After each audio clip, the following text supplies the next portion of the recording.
What does it look like when God calls an ordinary man to speak eternal truth into chaotic times?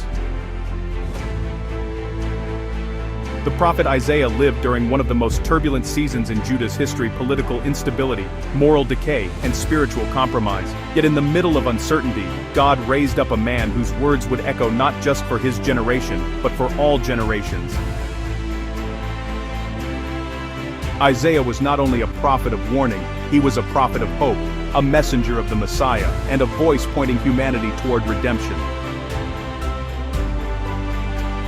Isaiah's ministry began with a life-altering encounter. In Isaiah chapter 6 verse 1 he says, "In the year that King Uzziah died, I saw the Lord, high and exalted, seated on a throne." When earthly leadership failed, Isaiah saw heaven's throne still occupied.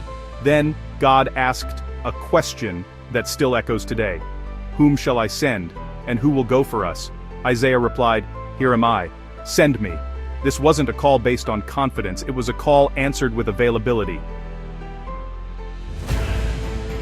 Many people today wait until they feel ready, qualified, or fearless. Isaiah reminds us that God isn't looking for perfection, he's looking for willingness.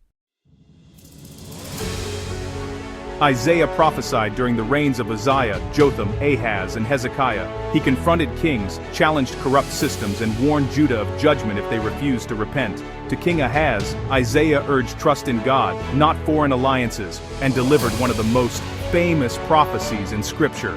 "The Lord himself will give you a sign. The virgin shall conceive and bear a son, and shall call his name Emmanuel." This prophecy would later be fulfilled in Jesus Christ, as recorded in Matthew chapter 1, verse 23. Isaiah was like a lighthouse in a storm, ignored by many, yet steady, warning of danger and pointing to safety. I invite you to like this video, subscribe to the channel, and activate the notifications. Please stick around to the end on how to obtain your free ebook, link in the description below. Please write in the comments, what about this video spoke to you the most? Isaiah is often called the evangelical prophet because of how clearly he foretold the coming of Christ. "For unto us a child is born, and his name shall be called Wonderful Counselor, Mighty God, Everlasting Father, Prince of Peace." Isaiah also revealed the suffering mission of the Messiah. "He was pierced for our transgressions, and the Lord has laid on him the iniquity of us all." The New Testament repeatedly points back to Isaiah. Matthew chapter 4 verses 14 to 16 quotes Isaiah chapter 9 about light shining in Galilee. Acts chapter 8 verses 32 to 35 shows the Ethiopian eunuch reading Isaiah chapter 53. John chapter 12 verses 38 to 41 affirms Isaiah saw Christ's glory. Long before doctors diagnose, God reveals. Long before history unfolds, God speaks. Isaiah reminds us that God's word is timeless and trustworthy. Though Isaiah warned of judgment, his message was never hopeless.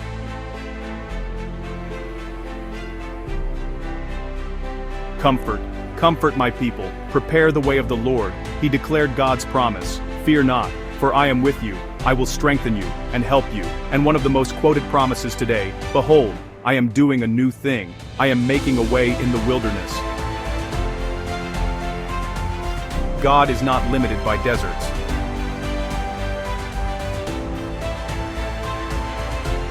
He specializes in highways through wastelands and streams in dry places.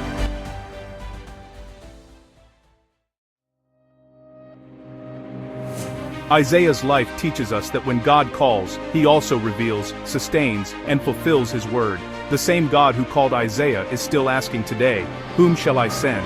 The question is not whether God is speaking, the question is whether we will respond, "Here am I. Send me." If you would like the grace of God's faith to come into your life, all you have to do is pray this following prayer according to Romans chapter 10 verses 9 and 10, believing in your heart. "Dear Lord Jesus, I repent of my sins. I ask you to come into my life as my Lord and Savior, showering me with the grace of God's faith." If you prayed believing, congratulations. According to Romans chapter 10 verses 9 and 10, you have the salvation grace of God in your life. To grow in God's grace, read His Word, the Holy Bible, and attend a good Bible-believing church. Thank you for watching. Please like, follow, or subscribe so you don't miss more inspiring Bible videos. Comment below and share what part of the video spoke to you the most, and don't forget to download your free ebook. Also, please check out the links about our Bible resources and products, links in the description below. God bless you richly. See you next time.